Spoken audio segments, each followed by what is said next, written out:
అటు తరువాత మహాధికారము గల వేరొక దూత పరలోకము నుండి దిగివచ్చుట చూచితిని. అతని మహిమ చేత భూమి ప్రకాశించెను. అతడు గొప్ప స్వరముతో ఆర్భటించి ఇట్లనెను, మహాబబులోను కూలిపోయెను, కూలిపోయెను! అది దయ్యములకు నివాస స్థలమును, ప్రతి అపవిత్రాత్మకు ఉనికి పట్టును, అపవిత్రమును అసహ్యమునైన ప్రతి పక్షికి ఉనికి పట్టును ఆయెను. ఏలయనగా సమస్తమైన జనములు మహోద్రేకముతో కూడిన దాని వ్యభిచార మద్యమును త్రాగి పడిపోయిరి. భూరాజులు దానితో వ్యభిచరించిరి. భూలోకమందలి వర్తకులు దాని సుఖభోగముల వలన ధనవంతులైరి. మరియు ఇంకొక స్వరము పరలోకము నుండి ఇలాగు చెప్పగా వింటిని, నా ప్రజలారా, మీరు దాని పాపములలో పాలివారు కాకుండునట్లును, దాని తెగుళ్లలో ఏదియో మీకు ప్రాప్తింపకుండునట్లును దానిని విడిచిరండి. దాని పాపములు ఆకాశమునంటుచున్నవి. దాని నేరములను దేవుడు జ్ఞాపకము చేసుకుని ఉన్నాడు. అది ఇచ్చిన ప్రకారము దానికి ఇయ్యుడి. దాని క్రియల చొప్పున దానికి రెట్టింపు చేయుడి. అది కలిపిన పాత్రలో దాని కొరకు రెండంతలు కలిపి పెట్టుడి. అది, నేను రాణినిగా కూర్చుండుదానను, నేను విధవరాలను కాను, దుఃఖము చూడనే చూడనని తన మనస్సులో అనుకునేను గనుక అది తన్ను తాను ఎంతగా గొప్ప చేసుకుని సుఖభోగములను అనుభవించెనో అంతగా వేదనను దుఃఖమును దానికి కలుగజేయుడి. అందుచేత ఒక్క దినముననే దాని తెగుళ్ళు అనగా మరణమును, దుఃఖమును, కరువును వచ్చును. దానికి తీర్పు తీర్చుచున్న దేవుడైన ప్రభువు బలిష్ఠుడు గనుక అది అగ్నిచేత బొత్తిగా కాల్చివేయబడును. దానితో వ్యభిచారము చేసి సుఖభోగములను అనుభవించిన భూరాజులు దాని బాధ చూచి భయాక్రాంతులై దూరమున నిలువబడి దాని దహన ధూమమును చూచినప్పుడు దాని విషయమై రొమ్ము కొట్టుకొనుచు ఏడ్చుచు, అయ్యో అయ్యో, బబులోను మహాపట్టణమా, బలమైన పట్టణమా, ఒక్క గడియలోనే నీకు తీర్పు వచ్చిన గదా అని చెప్పుకొందురు. లోకములోని వర్తకులను ఆ పట్టణమును చూచి ఏడ్చుచు తమ సరుకులను అనగా బంగారు, వెండి, రత్నములు, ముత్యములు, సన్నపు నారబట్టలు, ఊదారంగు బట్టలు, పట్టుబట్టలు, రక్తవర్ణపు బట్టలు మొదలైన సరుకులను, ప్రతి విధమైన దబ్బం ప్రతి విధమైన దంతపు వస్తువులను, మిక్కిలి విలువగల కర్ర, ఇత్తడి, ఇనుము, చలువరాళ్ళు మొదలైన వాటితో చేయబడిన ప్రతి విధమైన వస్తువులను, దాల్చిని చెక్క, ఓమము, ధూపద్రవ్యములు, అత్తరు, సాంబ్రాణి, ద్రాక్షరసము, నూనె, మెత్తని పిండి, గోధుమలు, పశువులు, గొర్రెలు మొదలగు వాటిని, గుర్రములను, రథములను, దాసులను, మనుషుల ప్రాణములను ఇక మీదట ఎవడునూ కొనడు. నీ ప్రాణమునకు ఇష్టమైన ఫలములు నిన్ను విడిచిపోయెను. రుచ్యమైనవన్నీయు దివ్యమైనవన్నీయు నీకు దొరకకుండా నశించిపోయినవి. అవి ఇక మీదట కనబడనే కనబడవని చెప్పుకొనుచు దాని గూర్చి దుఃఖపడుదురు.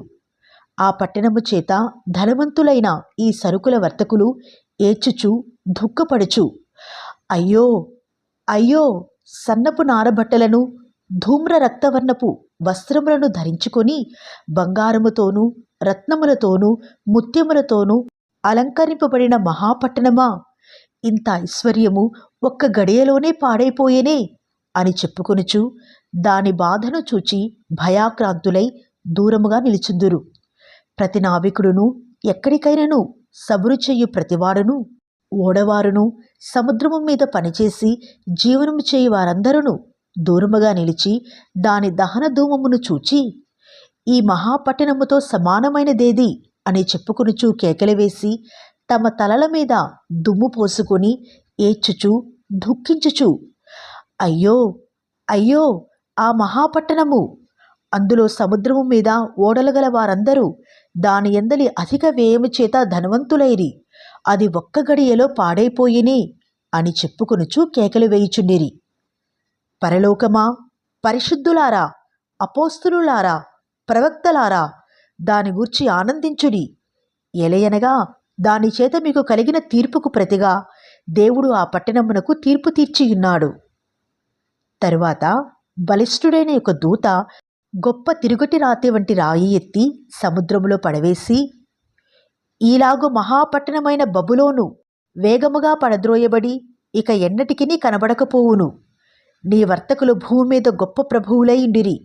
జనములన్నీయు నీ మాయమంత్రముల చేత మోసపోయిరి. కావున వైనికుల యొక్కయు గాయకుల యొక్కయు పిల్లను గ్రోవి ఊదువారి యొక్కయు బూరలు ఊదువారి యొక్కయు శబ్దము ఇక ఎన్నడునూ నీలో వినబడదు. మరి ఏ శిల్పమైనా చేయు శిల్పి ఎవడును నీలో ఎంతమాత్రమును కనబడడు. తిరుగటి ధ్వని ఇక ఎన్నడునూ నీలో వినబడదు. దీపపు వెలుగు నీలో ఇకను ప్రకాశింపనే ప్రకాశింపదు.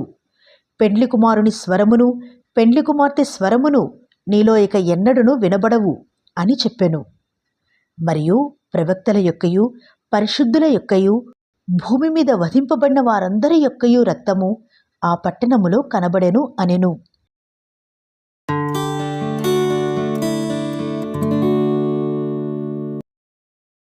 అటు తరువాత బహుజనుల శబ్దము వంటి గొప్ప స్వరము పరలోకమందు ఇలాగు చెప్పగా వింటిని. ప్రభువును స్తుతించుడి.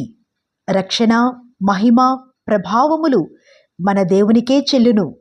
ఆయన తీర్పులు సత్యములును న్యాయములునై ఉన్నవి.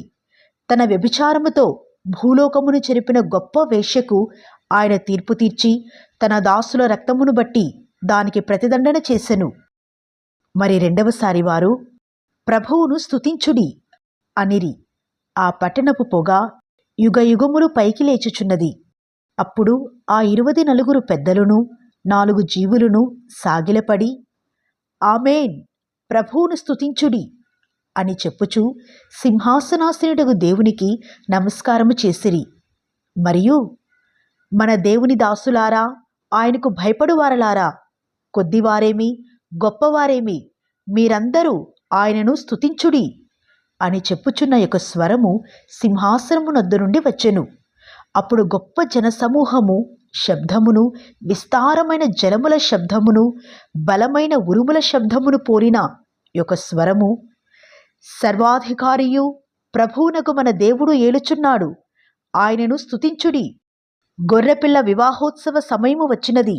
ఆయన భార్య తన్ను తాను సిద్ధపరచుకొని ఉన్నది గనుక మనము సంతోషపడి ఉత్సహించి ఆయనను మహిమపరచెదము అని చెప్పగా వింటిని. మరియు ఆమె ధరించుకునుటకు ప్రకాశములును నిర్మలమునైన సన్నపు నారబట్టలు ఆమెకి ఇయ్యబడెను. అవి పరిశుద్ధుల నీతిక్రియలు. మరియు అతడు నాతో ఇలాగు చెప్పెను, గొర్రెపిల్ల పెండ్లి విందుకు పిలువబడిన వారు ధన్యులని వ్రాయుము. మరియు ఈ మాటలు దేవుని యథార్థమైన మాటలు అని నాతో చెప్పెను. అందుకు నేను అతనికి నమస్కారము చేయుటకై అతని పాదములు ఎదుట సాగిలపడగా అతడు, వద్దు సుమి, నేను నీతోనూ యేసును గూర్చిన సాక్ష్యము చెప్పు నీ సహోదరులతోనూ సహదాసులను. దేవునికే నమస్కారము చేయుము. యేసును గూర్చిన సాక్ష్యము ప్రవచన సారము అని నాతో చెప్పెను. మరియు పరలోకము తెరవబడి ఉండుట చూచితిని. అప్పుడదిగో తెల్లని గుర్రం ఒకటి కనబడెను. దానిమీద కూర్చుండి ఉన్నవాడు నమ్మకమైన వాడును సత్యవంతుడును అను నామము గలవాడు. ఆయన నీతిని బట్టి విమర్శ చేయుచు యుద్ధము జరిగించుచున్నాడు. ఆయన నేత్రములు అగ్నిజ్వాల వంటివి. ఆయన శిరస్సు మీద అనేక కిరీటములుండెను. వ్రాయబడిన ఒక నామము ఆయనకు కలదు. అది ఆయనకే గాని మరి ఎవనికిని తెలియదు. రక్తములో ముంచబడిన వస్త్రము ఆయన ధరించుకుని ఉండెను.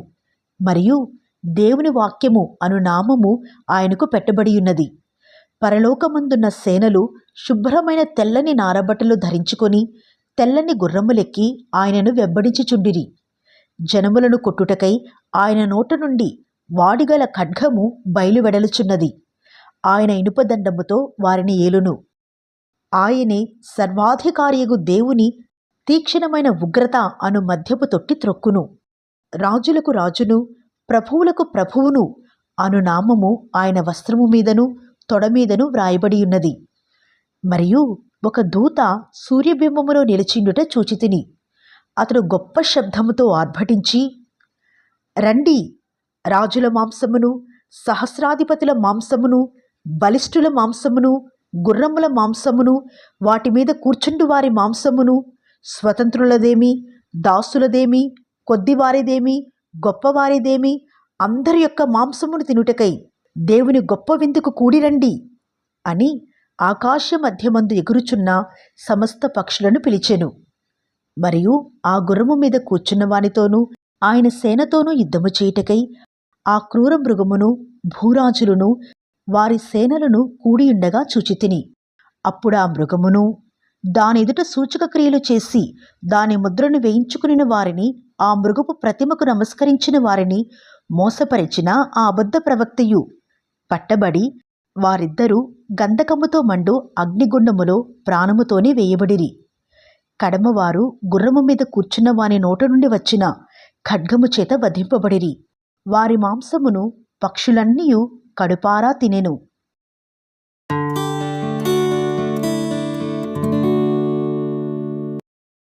మరియు పెద్ద సంఖ్యలను చేతపట్టుకుని అగాధము యొక్క తాళపు చెవిగల యొక్క దేవదూత పరలోకము నుండి దిగివచ్చుట చూచితిని.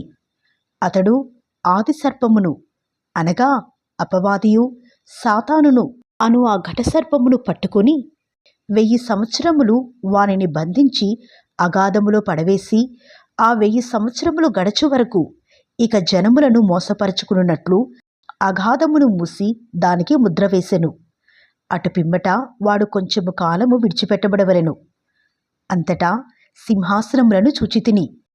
వాటి మీద ఆసీనులైండు వారికి విమర్శ చేయుటకు అధికారము ఇవ్వబడెను.